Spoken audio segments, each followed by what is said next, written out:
Olá pessoal, bom dia. Meu nome é Leonardo. Eu vou apresentar meu trabalho intitulado RS Signal, um arcabouço para evolução de técnicas de geração de chaves baseadas em RSSI, que foi feita em parceria com os professores Edelberto e Luciano, lá da Universidade Federal de Juiz de Fora, ao qual eu também sou aluno. Bem, aqui nós temos as sessões que eu vou estar abordando aqui na minha apresentação. Vou estar começando aqui agora pela introdução. Bem, nós temos aí que uma estimativa de que em 2025 nós teremos 75 bilhões de dispositivos ativos, dispositivos de internet das coisas. Cerca de 25 bilhões de conexões serão geradas aí por esses dispositivos, sendo que 11% delas serão geradas pela classe de dispositivos LPWA, Low Power Wide Area. É dentro desse contexto que nós temos as tecnologias LoRa e LoRaWAN, que fazem parte aí dessa classe de dispositivos LPWA. Bem, como principais contribuições do nosso trabalho, nós temos aí a proposta do arcabouço RS Signal, que foca na reprodutibilidade, tem um processo de geração de chaves e validação de chaves, e essas chaves são baseadas no RSSI, Received Signal Strength Indication. Também temos aí a implementação do arcabouço, que é baseada na técnica proposta no trabalho de Da Cruz 2021. Também fazemos avaliação das chaves geradas por meio de uma suíte de testes. E, por fim, temos também a avaliação e comparação do desempenho de algoritmos de hash, utilizando aí dispositivos do cenário IoT. Bem, passando aqui para a fundamentação teórica, nós temos que a tecnologia LoRa, chamada Long Range, ela foi lançada e é mantida pela empresa chamada Semtech, e essa empresa ela faz o licenciamento dessa tecnologia para que os fabricantes de dispositivos de internet das coisas possam estar utilizando em seus dispositivos. O padrão LoRa ele foi pensado para dispositivos movidos a bateria e que estão geograficamente isolados, então por conta disso o sinal precisa atingir grandes distâncias. Os dispositivos LoRa eles operam na faixa de frequência abaixo de 1 GHz, que é uma faixa não licenciada, e também utiliza modulação CSS, Chip Spread Spectrum. O padrão LoRaWAN, que significa Long Range Wide Area Network, ele foi lançado e é mantido por uma associação de empresas e pessoas chamada The Things Network.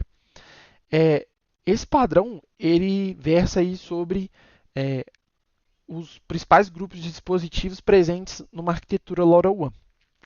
Nessa imagem a gente pode ver aí os 4 principais grupos de dispositivos da arquitetura LoRaWAN, sendo que os dispositivos LoRa eles são aqui os dispositivos finais e normalmente a transmissão sem fio via LoRa ocorre nesse primeiro salto entre os dispositivos e os gateways, sendo que o servidor de rede a principal função dele é coletar os pacotes que são recebidos pelos gateways, né, e organizar eles de forma a enviar esses pacotes para os servidores de aplicação.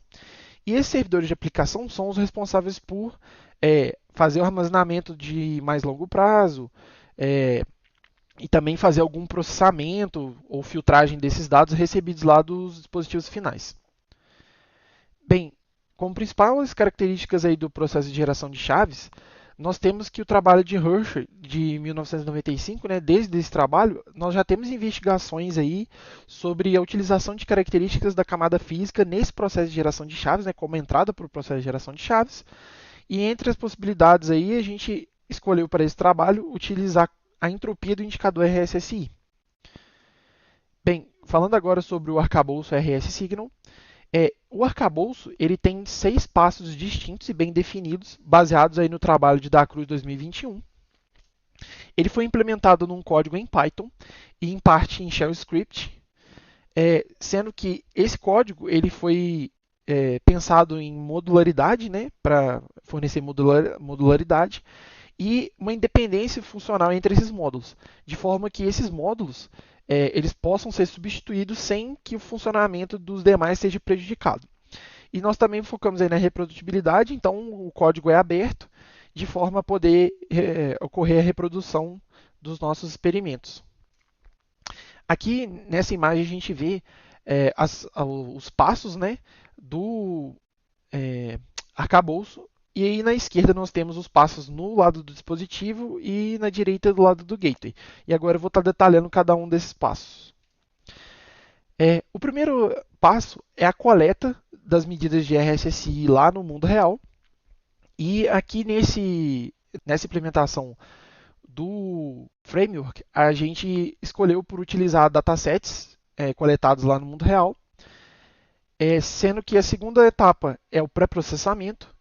E para essa etapa, nós utilizamos um script feito em Shell Script para fazer esse pré-processamento. E nessa etapa ocorre a filtragem dos dados de forma a separar somente as medidas de RSSI e descartar eventuais pacotes que foram descartados ou pacotes com dados, leituras erradas, por exemplo. Então, essa etapa faz essa filtragem.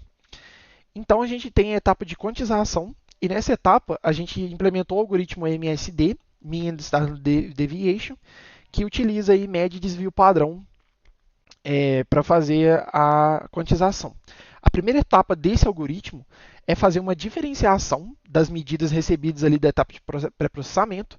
Então a gente tem um parâmetro M que faz justamente o controle dessa diferenciação, de forma que se M for igual a 1, a gente tem uma medida X e ele faz a diferenciação com a medida X mais 1.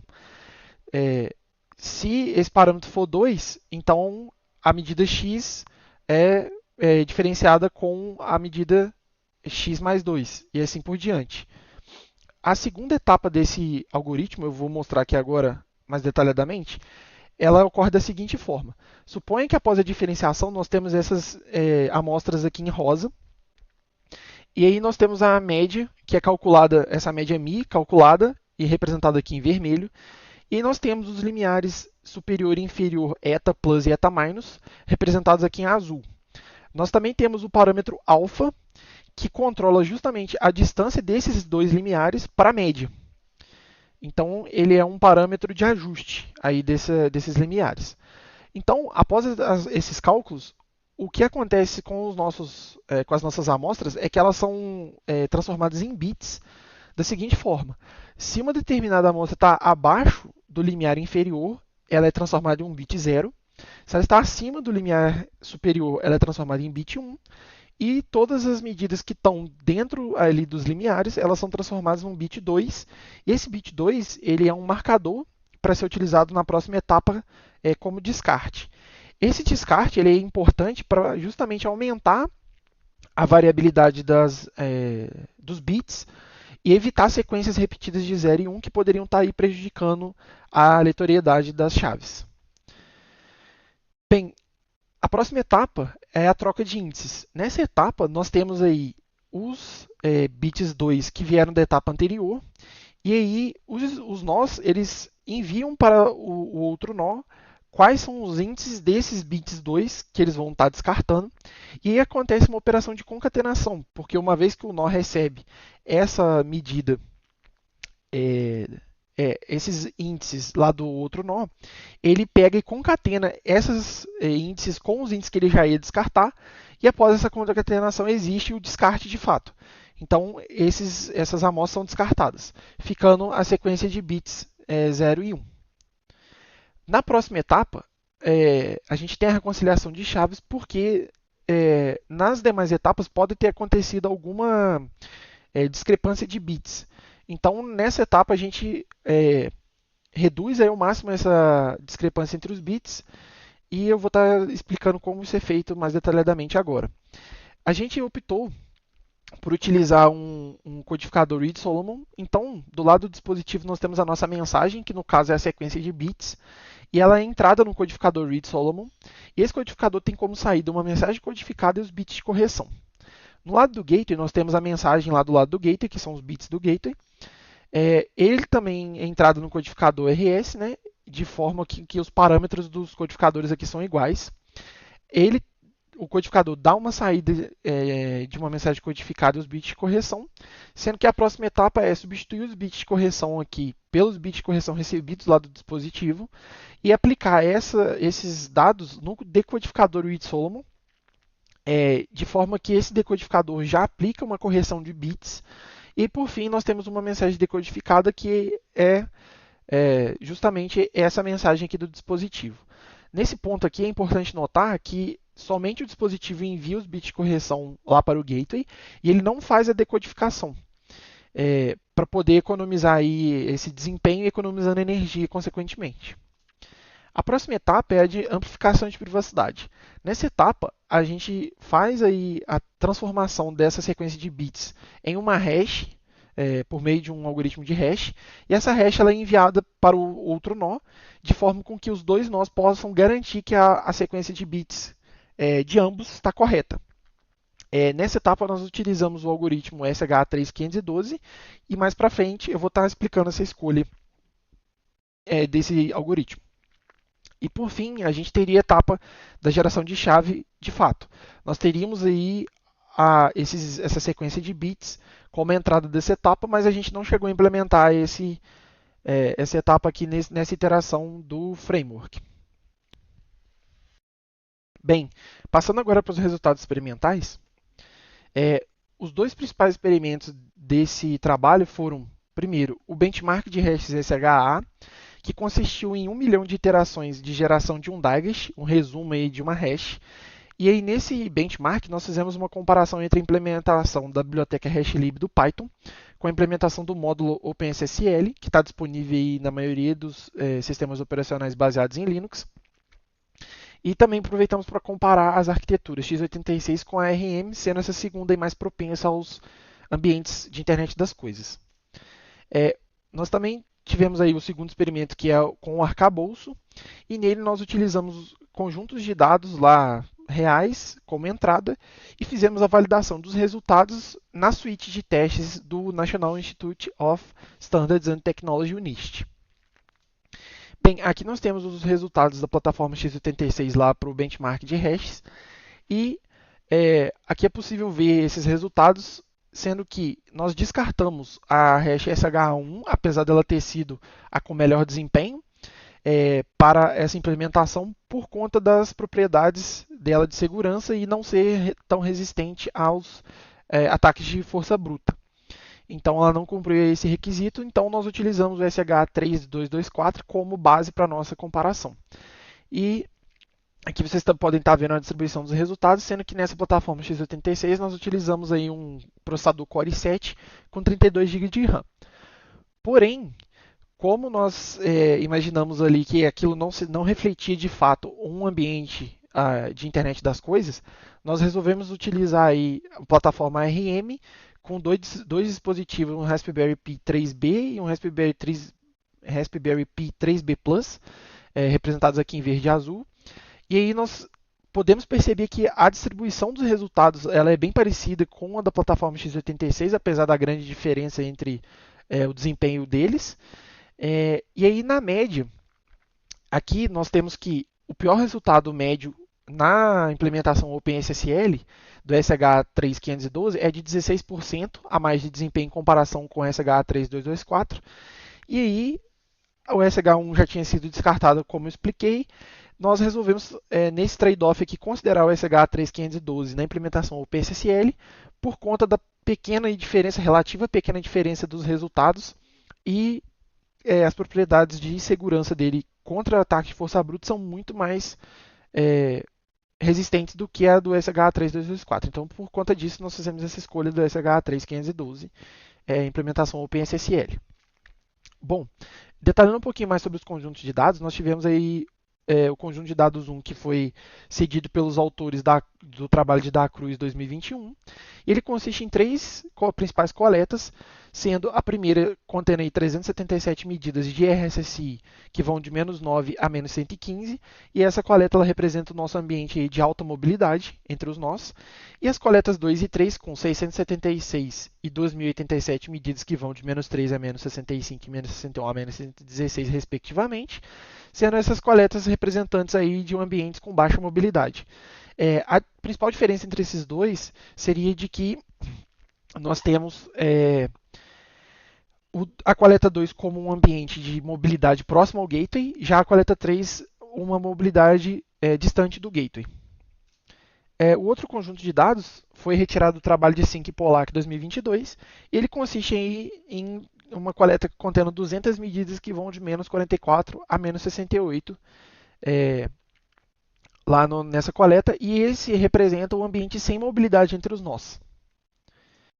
Bem, nós também tivemos aí a utilização da suíte de testes estatísticos do NIST, né? E essa suíte, ela faz testes, né? Ela contém testes de aleatoriedade de bits, sendo que ela tem 15 grupos de testes, e cada um desses grupos, ele gera como resultado o chamado p-valor, sendo que se esse p-valor ele é maior que 0,01, então a gente considera esse teste como aprovado. E se o número de testes for maior ou igual a 7, então nós podemos considerar que os bits entrados eles são suficientemente aleatórios. Então nós utilizamos alguns testes, escolhemos 8 testes por conta do tamanho das chaves que nós estávamos gerando, 8 dos 15, e também fizemos uma análise do comprimento dessas chaves, de forma que consideramos como aprovadas somente as chaves com 100 ou mais bits de comprimento. E aqui é importante notar que essa análise de comprimento ela foi determinante para a aprovação ou não de uma determinada sequência de bits, porque se ela falhasse, né, tivesse menos de 100 bits, então a gente já descartava essa chave, porque chaves muito pequenas poderiam comprometer aí a segurança da chave contra ataque de força bruta. Bem, aqui nós temos um resumo dos resultados obtidos lá na suíte de testes. E aí nós temos aqui, né, as configurações em verde que deram certo, que foram aprovadas lá pelos testes na suíte. Em vermelho a gente tem as configurações que falharam.